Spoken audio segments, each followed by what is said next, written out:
Hello, and welcome to the Metabolic and Bariatric Surgery program here at Loma University Health, our question and answer session. My name is Keith Scharf. I'm the director of the program, and today we're going to be answering some commonly asked questions that we get. Hi, my name is Dr. Patricia Ford, and I'm the registered dietitian for the bariatric program, and I will also be answering some questions that we typically get in regards to your dietary program. So the first question is, which surgery is the least invasive? Well, all surgeries are invasive, whether we talk about bariatric surgery, gallbladder surgery, colon surgery. Anytime you have an incision anywhere in your body, it's going to be invasive. Now that being said, we perform our procedures laparoscopically, which is called minimally invasive surgery. So typically several small incisions with a small camera. Usually takes us about an hour to hour and a half to perform the bariatric surgeries, whether it's a sleeve gastrectomy or the Roux-en-Y gastric bypass.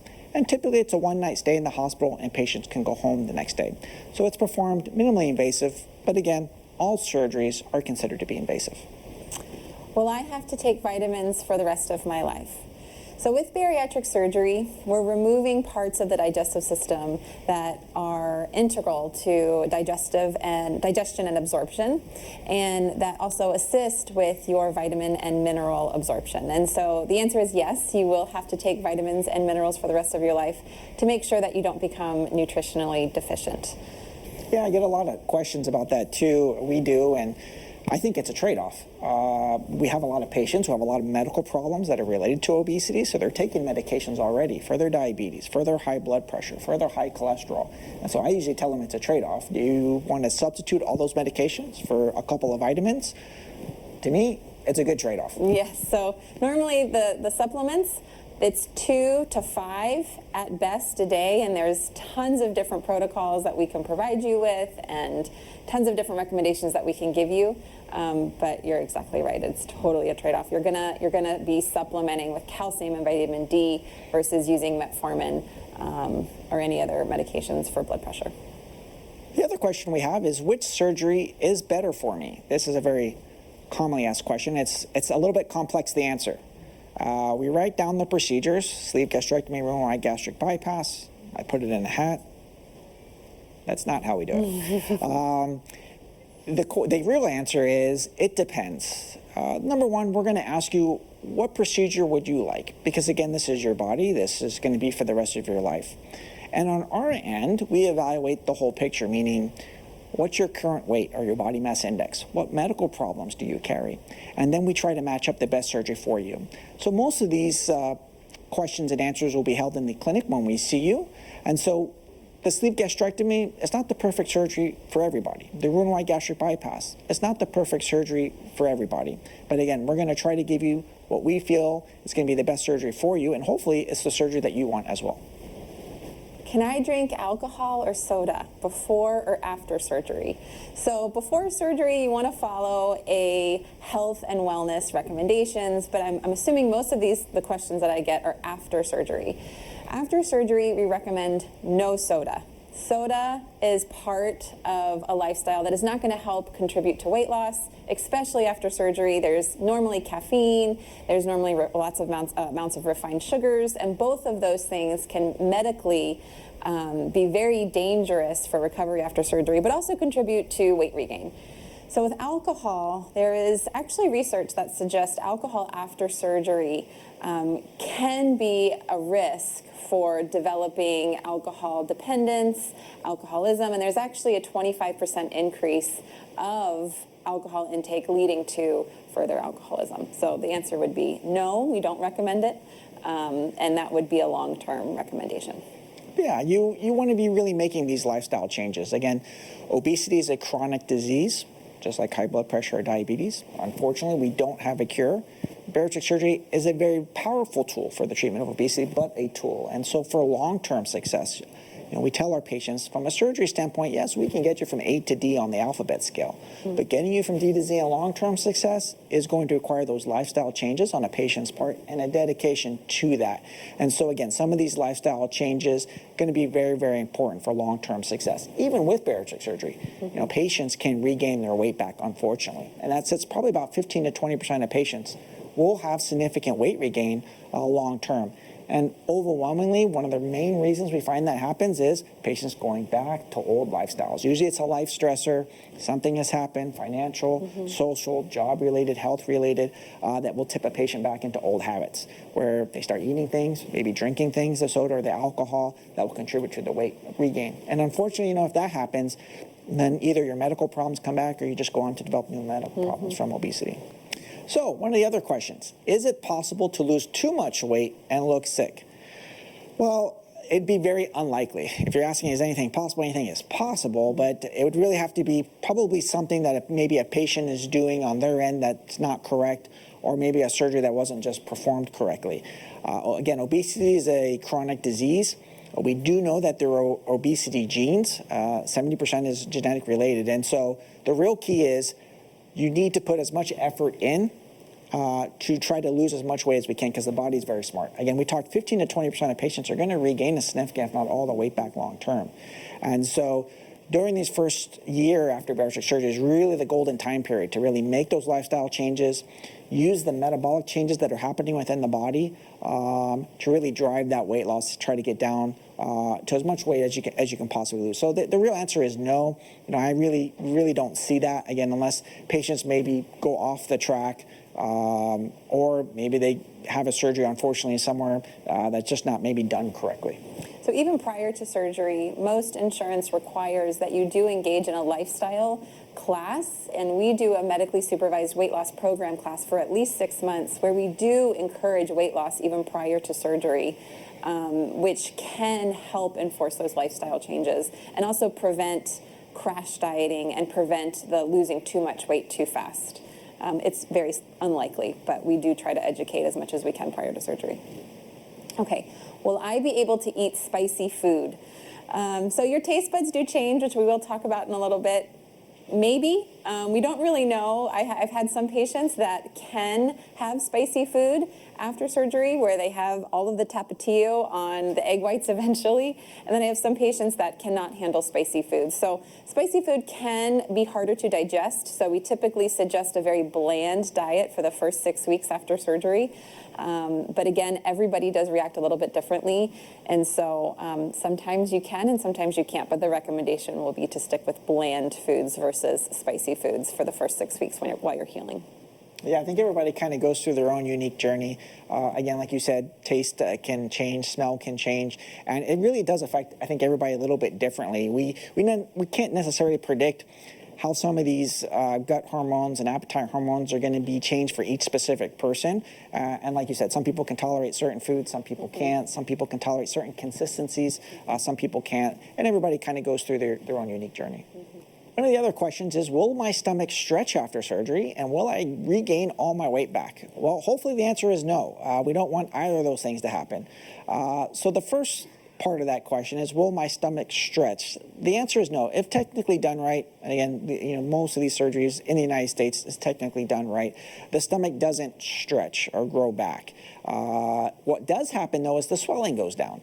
So in the very, very beginning, not only are we making your stomach a lot smaller, but just like any other surgery, if you get a cut on your hand, it swells. The same thing happens on the inside. And then the person who undergoes the bariatric surgery is learning basically how to eat again. They're listening to their body. And so in the very beginning, it's very normal for patients to feel full very quickly, maybe with 1 to 2 ounces of fluid or food. But once you push out to 6 months or even a year, patients may be able to get 6 to 8 ounces in at a time. So that's a natural progression for patients, is that they will be able to get in more food without those feelings of fullness. It's just the swelling goes down. The body learns how to accommodate and empty food. It doesn't mean that the stomach is stretching back. And as far as the weight regain, I think we kind of touched upon that. Patients can regain their weight back. That number sits at about 15 to 20%.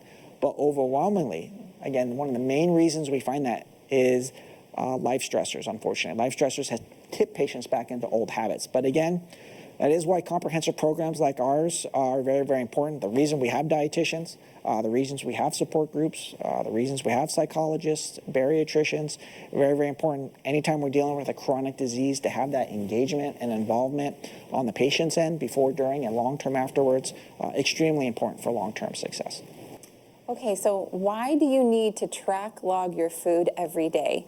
This is one of my favorite interventions to try to encourage patients to engage in, because self-monitoring, self-awareness, there is a part of the brain that you need to be aware of what you're putting into your body before surgery, but also after. And so we give, among the surgeons and the nurses and myself, we give you protein goals and fluid goals. And not everybody knows innately how many grams of protein is in 2 ounces of pureed tuna, or not everybody knows how many grams are in a protein shake. And so by self-awareness and by logging daily, initially right after surgery, it's going to help to get to know how much protein you're getting, how much fluid you're getting, and then how you feel in response to that. So typically when I get introduced to a patient 6 months prior to surgery, we practice this behavior, and we practice and it doesn't have to be type A where you're writing everything down, but just the act of what am I doing in regards to dietary behaviors? How am I logging? What goals am I meeting? So that can better prepare you for after surgery.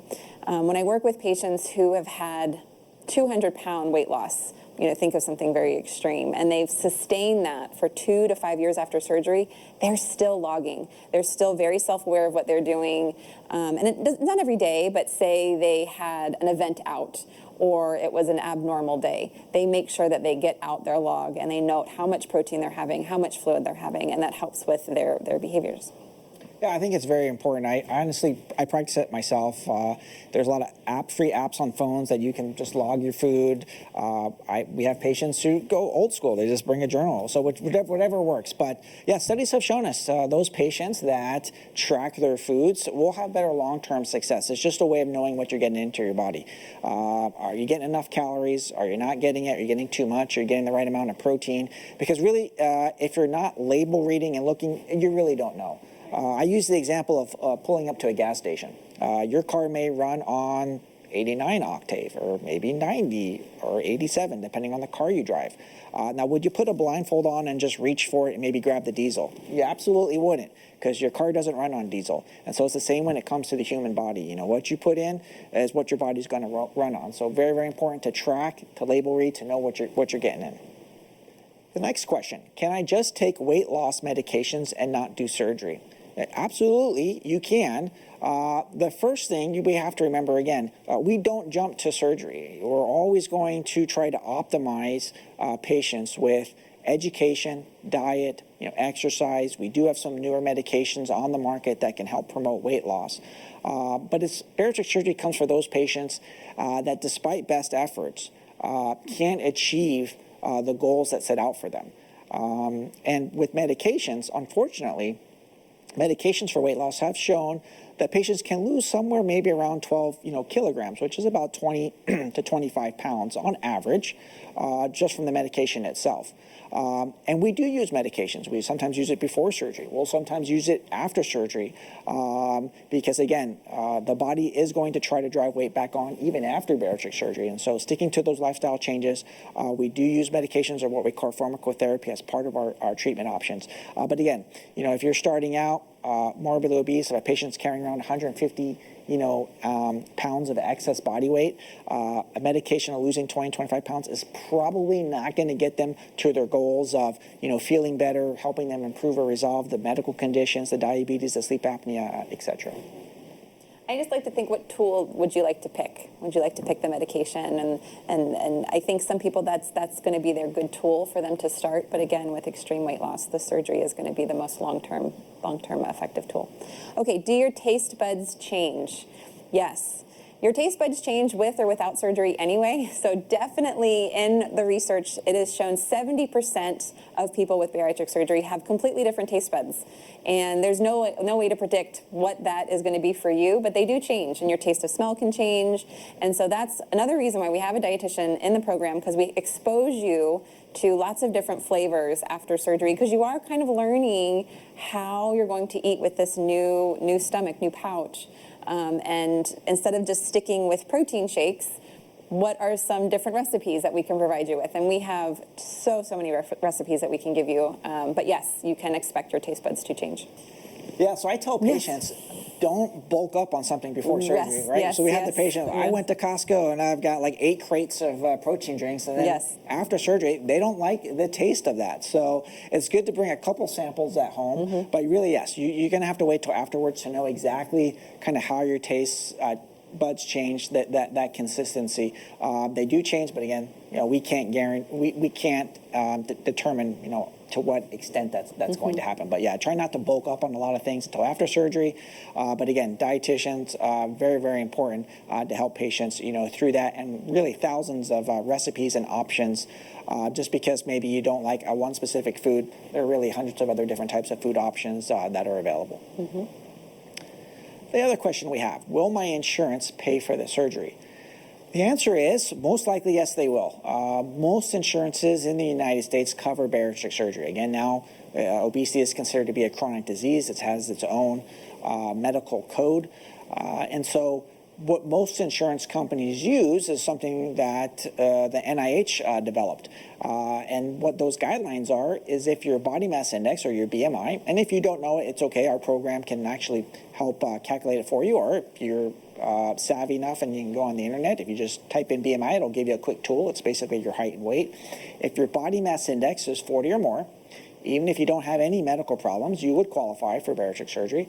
If your body mass index is 35 or more, and you do have a medical problem that may be related to obesity, and usually the common ones are heart disease or high blood pressure, obstructive sleep apnea, if you use one of those CPAP machines at night, diabetes, those are typically you'd be covered for bariatric surgery. So yes, most insurance companies do cover it.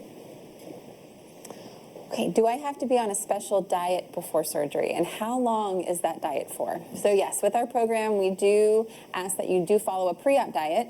It's a 2-week-long pre-op diet, and we'll go through it in detail before surgery and have all your questions answered. But it's basically a diet that's going to help remove a lot of stored energy called glycogen in your liver and some in your muscles, and we're trying to kind of remove that and then also kickstart weight loss.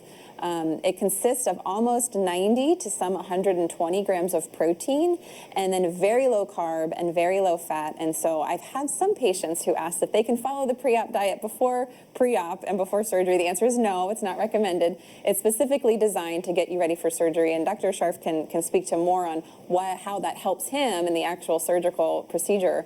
But it also helps kickstart how to follow a medicated meal plan, because after surgery you have about 6 weeks to follow a diet too. So it kind of gets your mindset ready and it gets your behaviors ready, and it also helps to get you off caffeine and helps you stay hydrated. So there's a lot of different therapeutic reasons and nutritional reasons, but it's mostly to help out Dr. Scharf and his staff. Yeah, it kind of reminds me of one of these famous movie sayings, help me help you. So losing weight prior to surgery, specifically those two weeks, does help us. It helps shrink the liver. As patients gain weight, their liver grows too. So fatty liver is a very common medical problem that our patients experience. And just as patients develop fat underneath the skin, subcutaneous fat, you develop fat on the inside, what we call visceral fat. So that weight loss, obviously prior to surgery, but specifically those 2 weeks prior to surgery, is going to help shrink the liver, shrink the fat on the inside to give us room in there so we can get the procedure done more safely and effectively for you. The next question, will I have excess skin? The answer to that is likely yes. It depends on starting point. So, what's your weight prior to surgery and how much weight are you going to lose? Anybody who loses a significant amount of weight in a significant amount of time, rapidly, is going to probably have excess skin. So if you have somebody who's, 350 pounds and they lose 150 pounds, they're going to likely have excess skin. There are things that are in our control and not in our control when it comes to excess skin. Some of the things that are not in our control is genetics. So genetics will have a play in it. Age. Patients who are younger tend to have a little bit more elastin and properties within the skin to help with less excess skin. And then weight. Again, the more weight you have to lose, the more likely you're going to have excess skin. Some of the things that are in our control is going to be hydration during the weight loss period, because most of your skin is made of water, so staying well hydrated will help. And then exercising or toning after bariatric surgery is going to help as well. But again, we do work closely with our plastic surgeons. We usually wait about 18 months after surgery for those patients that have a lot of excess skin to be referred to our plastic surgeons, because that's when most people will kind of plateau. No sense in removing excess skin at 6 months if patients are going to continue to lose weight for another 6 months, and then you got to go back and remove excess skin. And usually it's going to be the excess skin kind of around the stomach or the pannus area. Just to that you're aware, removal of excess skin is considered to be cosmetic on the most part, not usually covered by insurance companies. However, if you have a lot of excess skin that's causing recurrent rashes, pain, maybe ulcerations or skin breakdown, insurance companies are more likely to cover that at that point because it's considered to be not cosmetic. And so again, we work closely with our plastic surgeons. So if you do go on to develop excess skin, you'll be working within our team and with our plastic surgeons to get that covered. How long do I have to watch my food intake? So my answer would be for the rest of your life. This should be a question. You should be watching your food intake prior to surgery. Dietary behaviors are a part of health and wellness. And so if that is a question that you're asking is how long do I need to do this diet after surgery? You might just want to sit and wait and see if the surgery is the best for you. The answer would be for the rest of your life. You want to make sure that you are watching what you're eating long term. Initially, the most critical period to make sure that you refrain from becoming nauseous and vomiting is going to be for the first 6 to 8 to 12 weeks, depending upon how you recover. And so the first 2 to 3 months, you are going to have to watch very specifically what you are eating and reintroducing slowly. And then you have about a 1 to 2 year window of weight loss. And so the next 2 years, more specifically as well. Yeah, absolutely. It's important. Again, it goes back to lifestyle changes and a dedication to that. I always ask our patients, what are your goals? Are your goals not just weight loss, but maybe improvement of resolution of some of their medical problems, whether it's the diabetes or the sleep apnea or the high cholesterol? Some of my patients want to move on to a knee replacement or a hip replacement, and they can't because they're carrying around all that excess weight. Maybe a patient wants to get pregnant and have kids, but because of the excess weight and changes in the estrogen and hormones, they can't. And so again, it goes back to dedication and lifestyle changes. Bariatric surgery really is one of these type of things. The more you put into it, the more you're going to get out. Meaning the more you're willing to make the lifestyle changes and stick to them. And that goes with, looking at your food and tracking those calories, the more return you're going to see. One of the other questions we have is, will I lose my hair? The question is, if your hair thins and falls out, it's temporary. Any rapid weight loss, whether medical or surgical, can lead to hair thinning and falling out. If we do see it, it usually happens within the first 6 months because that's usually the most rapid weight loss time.